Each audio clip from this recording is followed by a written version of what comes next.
Hello सबको, welcome to commerce net Guruji channel. Decide, commit, succeed and think positive. Commerce net Guruji channel पर आपको UGC net and की आपको first paper की free videos मिलती रहेंगी एंड सेकंड पेपर्स में कॉमर्स एंड मैनेजमेंट की वीडियोस आपको देखने को मिलेंगी। जैसे कि हमने लास्ट वीडियो में सैम्पलिंग करा था, सैम्पलिंग के टाइप्स करे थे। इस वीडियो में हम क्या करेंगे, जो 2021 में यानी लेटेस्ट आपके पीवाईक्यूज हैं, हम लेटेस्ट पीवाईक्यू सॉल्व करेंगे ताकि आपको ये आइडिया हो जाए कि सैम्पलिंग के ऊपर किस तरह के क्वेश्चंस आते हैं। क्योंकि सैम्पलिंग टाइप्स के ऊपर बहुत सारे क्वेश्चंस आते हैं, लगभग आपको हर दूसरी शिफ्ट में एक क्वेश्चन सैम्पलिंग टाइप को देखने का मिलता ही है। तो बेटर है कि इस छोटे से टॉपिक को हम अच्छे से कर लें ताकि हमें कोई दिक्कत ना हो। यूट्यूब पे मेरा चैनल है कॉमर्स नेट गुरुजी, यानी कि आपका चैनल है, तो आप इसे सब्सक्राइब कर दीजिए और अगर वीडियो अच्छी लगे तो लाइक कर दीजिए। टेलीग्राम में कॉमर्स नेट गुरुजी के नाम से चैनल है, आप इसे ज्वाइन कर सकते हैं। ईमेल आईडी है commercenetguruji@gmail.com और इंस्टाग्राम पे आप मुझे दिव्या कॉमर्स ऑफिशियल से फॉलो कर सकते हैं। तो चलते हैं फर्स्ट क्वेश्चन की तरफ। Match list 1 with list 2। First question 2021 में ये आया हुआ है, लिस्ट 1 से लिस्ट सेकंड को हमें मैच करना है। जहां जैसे कि आपको दिख रहा है कि फर्स्ट लिस्ट में आपको नाम दिख रहे हैं, सैम्पलिंग के टेक्निक्स दिख रही हैं, मेथड्स दिख रहे हैं, और सेकंड लिस्ट में आपको डिस्क्रिप्शन दिख रहा है। इसी तरीके कोई क्वेश्चन काफी सारे आते हैं, काफी सारे आपको देखने को मिलते हैं, मैचिंग वाले क्वेश्चन जो होते हैं।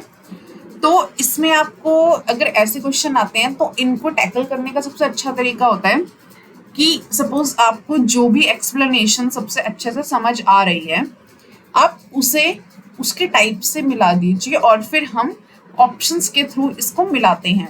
ठीक है, जैसे कि अब आप देखिए, क्वेश्चन पढ़ लिया होगा सबने, जैसा कि तो each unit is given an equal independent chance of being picked up. ये किसका एक्सप्लेनेशन है? सिंपल रैंडम सैम्पलिंग, क्योंकि ये सिस्टमैटिक भी नहीं होती, डायमेंशनल भी नहीं होती, स्नोबॉल भी नहीं होती।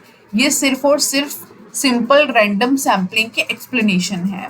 एंड जो फोर्थ आपका है, जैसे first member unit is used to identify the second unit, क्योंकि स्नोबॉल में हम क्या करते हैं, ये फोर्थ की एक्सप्लेनेशन है, क्योंकि स्नोबॉल में ही ऐसा होता है कि एक पर्सन दूसरे को लेके आ रहा है तो दूसरे को ही वो इंट्रोड्यूस करवाता है, वो ही आइडेंटिफाई करवाता है। तो ये हो गई फोर्थ की एक्सप्लेनेशन। अगर आपको यही सिर्फ एक ही एग्जाम्पल अच्छे से आता है, जैसे अगर मैं ए को सेकंड से ही मैच कर दूं, तो यहाँ पे ए को सेकंड से अगर मैं मैच करूं तो आप देख सकते हैं यहाँ पे 2 पे मेरा मैच हो जाएगा। ठीक है, अब देखते हैं इसका आंसर क्या है। यस, आंसर है इसका 2, यानी कि बी। ए का मैच सेकंड से, बी का थर्ड से, सी का फर्स्ट से, डी का फोर्थ से। यानी अगर आपको डी भी आता था, स्नोबॉल भी आता है अच्छे से, तो भी आप मैच कर सकते हो, और ए भी आता है अच्छे से तो भी आप अच्छे से मैच कर सकते हो।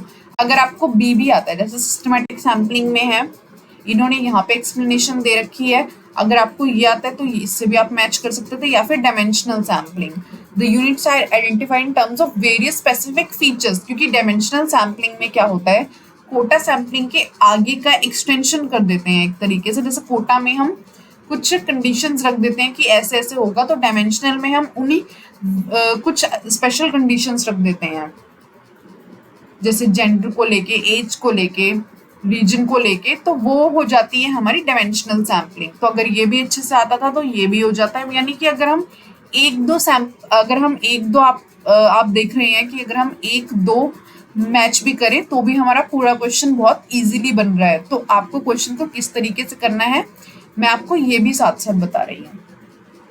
जैसे कि सेकंड क्वेश्चन आया हुआ है, which of the following are not probability sampling method. Non probability sampling method यानी कि गैर संभाव्यता नमूनाकरण कौन से हैं। आपको टाइप्स तो अच्छे से पता है। नॉन प्रोबेबिलिटी अगर आपको नहीं याद तो आपको प्रोबेबिलिटी याद होगा। तो प्रोबेबिलिटी में क्लस्टर, जैसा कि आपको पता है कि ये प्रोबेबिलिटी का टाइप है, लेकिन जजमेंटल नॉन प्रोबेबिलिटी का है, तो ये प्रोबेबिलिटी। सिस्टमेटिक प्रोबेबिलिटी का टाइप है। स्नोबॉल और कोटा नॉन प्रोबेबिलिटी के टाइप्स है। अगर आपको सिर्फ प्रोबेबिलिटी पता है तो आप ए और सी क्वेश्चन को हटा दीजिए बस। जैसे सी सब में है, सी इसमें भी है तो ये वाला क्वेश्चन ऑप्शन हट गया, इसमें भी है तो ये ऑप्शन हट गया, इसमें है तो ये ऑप्शन हट गया, यानी कि अब हमारा बचा बी। तो बी में क्या है, बी डी ई यानी कि जजमेंटल सैम्पलिंग, स्नोबॉल सैम्पलिंग और कोटा सैम्पलिंग। तो देखते हैं आंसर क्या है। आंसर है हमारा बी डी ई। तो यानी कि अगर आपको ये भी पता है कि प्रोबेबिलिटी सैम्पलिंग के कौन कौन से मेथड्स होते हैं, आप उनको चुन के हटा दीजिए और बाकी ऑप्शन पे अगर आप करेंगे तो भी आपका ये क्वेश्चन बन सकता है बहुत इजीली। तो इस तरीके से मेथड से भी हम कर सकते हैं ये क्वेश्चंस, क्योंकि हमारे क्वेश्चन करने का यही होता है कि आपको जरूरी नहीं कि सब कुछ आए, लेकिन जितना आपको पता है आप उसके बेस्ड पे आपको कैसे आंसर को फाइंड आउट करना है। Identify the probability sampling procedures. तो इसमें से प्रोबेबिलिटी सैम्पलिंग आपको निकालनी है, प्रोबेबिलिटी निकालनी है। तो कोटा आपको पता है कौन सी है, नॉन प्रोबेबिलिटी, ठीक है। Stratified, dimensional, cluster, systematic. जैसा कि क्लस्टर और सिस्टमैटिक हमने लास्ट क्वेश्चन में भी करा है, ये दोनों ही प्रोबेबिलिटी हैं। तो डी और ई तो हम देख लेते हैं डी और ई कहाँ है। सी और डी में दोनों में ही डी और ई साथ में है। बी और सी में अब देख लेते हैं स्ट्रेटिफाइड या डायमेंशनल। स्ट्रेटिफाइड जैसे कि डायमेंशनल मैंने आपको अभी बताया है कि कोटा से ही एक आगे का पार्ट होता है, एक्सटेंशन कर देते हैं हम, इसमें और भी ज्यादा स्पेसिफिक चीजें लेते हैं। तो इसका मतलब ये तो नॉन प्रोबेबिलिटी हो गया। लेकिन स्ट्रेटिफाइड सबको पता है कि प्रोबेबिलिटी सैम्पलिंग होता है, और अगर नहीं पता तो प्लीज वीडियो का लिंक डिस्क्रिप्शन में है, आप टाइप्स ऑफ सैम्पलिंग वाली क्लास देख लीजिए। ज़्यादा लंबी वीडियो नहीं है, सिर्फ 10 से 15 मिनट की वीडियो है। उसमें आपको पूरा अच्छे से क्लियर हो जाएगा कि क्या क्या प्रोबेबिलिटी सैम्पलिंग के टाइप्स है और क्या क्या नॉन प्रोबेबिलिटी के, तो वो भी आपको अच्छे से क्लियर हो जाएगा। तो जैसा कि इसका आंसर हमें दिख रहा है क्या, बी डी एंड ई, तो यानी कि सी ऑप्शन। तो देखते हैं क्या आंसर है अब, B D and E option है हमारा सी। फिर आता है एक और क्वेश्चन जो कि 2021 में ही पूछा गया। देखिए आप कितने क्वेश्चंस पूछे गए हैं सैम्पलिंग टाइप्स को लेकर। Which of the following sampling methods in research are non probability based. Non probability based हमें निकालना है कौन कौन से मेथड्स हैं। Cluster, dimensional, random, judgmental, snowball. Random तो देखो, रैंडम तो सिर्फ प्रोबेबिलिटी ही है, तो अगर हम सिर्फ रैंडम को ही माइनस कर दें, यानी ये हट गया, ये हट गया और ये हट गया, तो क्या बचा हमारे पास सी। सी में क्या आ रहा है, बी डी एंड ई, यानी dimensional sampling obviously non probability method है, जजमेंटल भी हमारा नॉन प्रोबेबिलिटी है और स्नोबॉल भी नॉन प्रोबेबिलिटी है। तो तीनों ही नॉन प्रोबेबिलिटी है, इसलिए सी ही आंसर होगा। बट अगर नहीं भी पता तो हम एलिमिनेशन कर सकते हैं, कि जैसे अगर हमें पता है कि क्लस्टर या फिर रैंडम सैम्पलिंग दोनों ही प्रोबेबिलिटी सैम्पलिंग है, हम इसे हटा देते हैं और बाकी देख लेते हैं। और अगर हमें ये नहीं पता, नॉन प्रोबेबिलिटी पता है, तो ये तो बहुत अच्छी बात है, हम सीधा ही नॉन प्रोबेबिलिटी देख लेते हैं। तो आंसर है हमारा सी। नेक्स्ट है, a college teacher intends to study the problem if latecomers in the classroom, which type of sampling method will be appropriate in this context। इस तरह के क्वेश्चंस भी आजकल पूछे जाने लगे हैं कि जिसमें आपको खुद दिया जाता है कि ये प्रॉब्लम है, आप खुद बताइए कि इसमें से आपको क्या ज़्यादा अच्छे से रहेगा, किस मेथड पे रिसर्च करना, मतलब कौन सा हमें सैम्पलिंग मेथड लेना चाहिए रिसर्च करने के लिए। यानी कि क्वेश्चन में हमें क्या कह रही है, यदि कक्षा में देर से आते हैं तो एक कॉलेज शिक्षक समस्या का अध्ययन करना चाहता है। अगर क्लास में बच्चे देर से आते हैं या कोई भी है, तो वो क्लास टीचर किस टाइप से करेगा। तो यानी कि देखिए स्ट्रेटिफाइड, इसमें ग्रुप्स वगैरह नहीं बन सकते, तो ये स्ट्रेटिफाइड और रैंडम नहीं हो सकता। ये पर्पसिव में आता है, क्योंकि पर्पसिव में इसलिए बिकॉज ये एक पर्पस के लिए की जा रही है, ठीक है, ये एक पर्पस के लिए की जा रही है, इसलिए इसे पर्पसिव भी बोल सकते हैं। तो इसलिए इसका आंसर होगा पर्पसिव सैम्पलिंग। नेक्स्ट है, which of the following sampling techniques in research employing randomisation and equal. कौन सी जो सैम्पलिंग टेक्निक है वो रेंडमाइजेशन करती है और इक्वल चांस होते हैं सबके सिलेक्ट होने के, equal probability of drawing the units, randomisation and equal probability of drawing the units, यानी इक्वल चांस होते हैं और रेंडमाइजेशन होती है।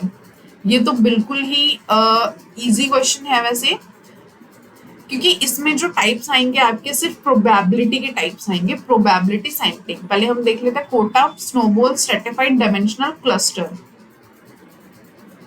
तो इसमें जो टाइप्स आएंगे वो सिर्फ और सिर्फ प्रोबेबिलिटी के टाइप्स आएंगे। स्नोबॉल हमारा नॉन प्रोबेबिलिटी का टाइप्स है, कोटा हमारा नॉन प्रोबेबिलिटी का टाइप्स है, स्नोबॉल भी हमारा नॉन प्रोबेबिलिटी का टाइप्स है, स्ट्रेटिफाइड हमारा प्रोबेबिलिटी टाइप है, डायमेंशनल भी नॉन प्रोबेबिलिटी, और क्लस्टर हमारा प्रोबेबिलिटी है, यानी सी और ई। देखते हैं सी और ई है सी ऑप्शन में, तो सी ऑप्शन ही राइट है, सी एंड ई, क्योंकि हमें इसमें प्रोबेबिलिटी क्या देखनी है, रेंडमाइजेशन। रेंडमाइजेशन सिर्फ प्रोबेबिलिटी वाले टाइप में ही होते हैं, क्योंकि बाकी सब में तो हम कुछ ना कुछ जजमेंट अपनी ला रहे हैं या फिर अपने हिसाब से कुछ चीजें कर रहे हैं, वो हमारी इक्वल चांसेस नहीं होते हैं, इक्वल प्रोबेबिलिटी नहीं होती drawing of drawing the units, तो इसलिए उसे नॉन प्रोबेबिलिटी कहा जाता है। A college principal conducts an ethnographic probe into the problems faced by tribal students. Which method of sampling will be most appropriate? Random, stratified, cluster or systematic? यानी एक college सिद्धांत आदिवासी छात्रों के सामने आने वाली समस्याओं की नृवंश विज्ञान जांच करता है, नमूना लेने की कौन सी विधि सबसे उपयुक्त होगी? उनको एथनोग्राफिक करना है, एथनोग्राफिक यानी एथनोग्राफिक का मतलब आपको पता होगा कि जब हम कहीं से वो मतलब किसी रीजन से रिलेटेड देखते हैं या कुछ, तो वो problem faced by tribal students, tribal students का हमें देखना है, तो इसमें से कौन सा मेथड सबसे अच्छा रहेगा?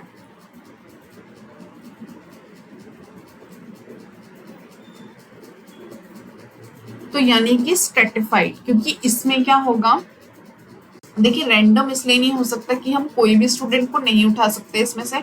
स्ट्रेटिफाइड मतलब कि हमें ग्रुप्स बनाने पड़ेंगे अलग अलग, पहले हम अलग अलग ग्रुप्स बनाएंगे और उसमें से सैम्पलिंग हम लेंगे, उसमें से हम अपने सैंपल उठाएंगे अलग अलग ग्रुप्स में से। क्लस्टर इसलिए नहीं ले सकते बिकॉज हम सिर्फ ग्रुप्स को नहीं उठा सकते, हो सकता है एक ग्रुप में वो लोग ना हो, तो इसलिए हम इस प्रॉब्लम में ग्रुप्स को नहीं उठा सकते कॉलेज में, और सिस्टमेटिक वे में हम ये नहीं कर सकते क्योंकि हम रैंडम भी नहीं कर सकते, इसलिए इसका सिर्फ स्ट्रेटिफाइड होगा, क्योंकि ये एथनोग्राफिक है, यानी कि हम किसी अलग से पर्टिकुलर चीज के लिए ले रहे हैं, तो इसलिए यहाँ पे स्ट्रेटिफाइड सैम्पलिंग का यूज होगा।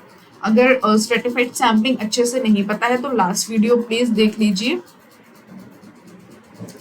Identify the non probability sampling procedures from the following, हमें नॉन प्रोबेबिलिटी सैम्पलिंग निकालनी है इसमें से। देखिए आप खुद देख सकते हैं कि 2021 में इसी तरीके के कितने सारे क्वेश्चंस पूछे गए हैं, यानी कि अगर आप वो 10 मिनट का आप देख लेते हैं तो आपको ये सारे क्वेश्चंस बहुत इजीली करने आ जाएंगे, मतलब बहुत इजीली आप सारे सैम्पलिंग टाइप्स के क्वेश्चंस को टैकल कर सकते हो अच्छे से। हमें निकालना है non probability sampling procedures. Simple random sampling तो प्रोबेबिलिटी सैम्पलिंग ही है, क्लस्टर भी हमारा प्रोबेबिलिटी है, तो यानी कि 3 कोटा, स्नोबॉल और डायमेंशनल, 3 नॉन प्रोबेबिलिटी है, बी डी एंड ई, तो बी डी एंड ई। अगर इसमें से भी हम वही देखते हैं कि जैसे क्लस्टर को ही सिर्फ हम नो कर देते, तो क्लस्टर को नो करने के बाद भी हमारा सेम ही पड़ता। नेक्स्ट है हमारा question, in which one of the sampling methods units comprising its constituents are groups taken in direct rather than individually, हम कौन से उसमें क्या करते हैं, ग्रुप्स लेते हैं, इंडिविजुअल को नहीं लेते, हम इकाइयां समूह के व्यक्तिगत रूप से देखने के बजाय सॉरी हम कौन से ग्रुप्स लेते हैं।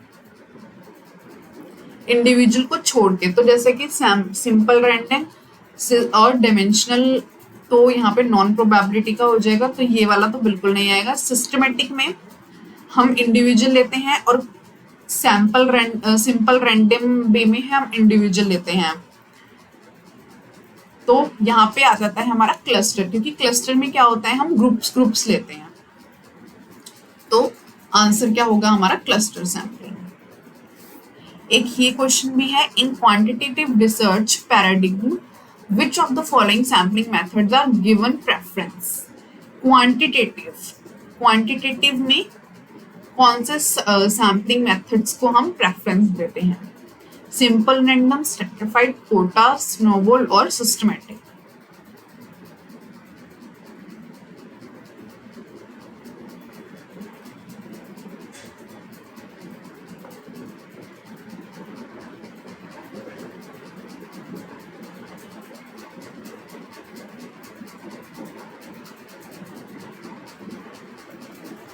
तो सिंपल रैंडम जैसे कि हमारा प्रोबेबिलिटी का टाइप है, कोटा हमारा नॉन प्रोबेबिलिटी का, स्ट्रेटिफाइड प्रोबेबिलिटी का, स्नोबॉल नॉन प्रोबेबिलिटी का, सिस्टमैटिक प्रोबेबिलिटी का टाइप है। तो यानी कि 3 हमारे प्रोबेबिलिटी के टाइप हैं। यहाँ पे हमें बताना है क्वांटिटेटिव रिसर्च में हम कौन सा पैराडिग्म लेते हैं। क्वांटिटेटिव रिसर्च में हम मोस्टली क्या लेते हैं,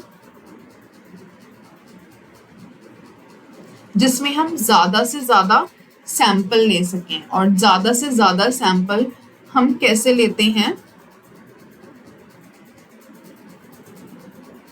ज्यादा से ज्यादा सैंपल हम प्रोबेबिलिटी में ले सकते हैं। तो इसलिए सिंपल रैंडम, स्ट्रैटिफाइड और सिस्टमैटिक क्वांटिटेटिव में। तो आंसर क्या हो जाएगा, ए, बी एंड ई। तो यानी कि बी हमारा हो जाएगा आंसर।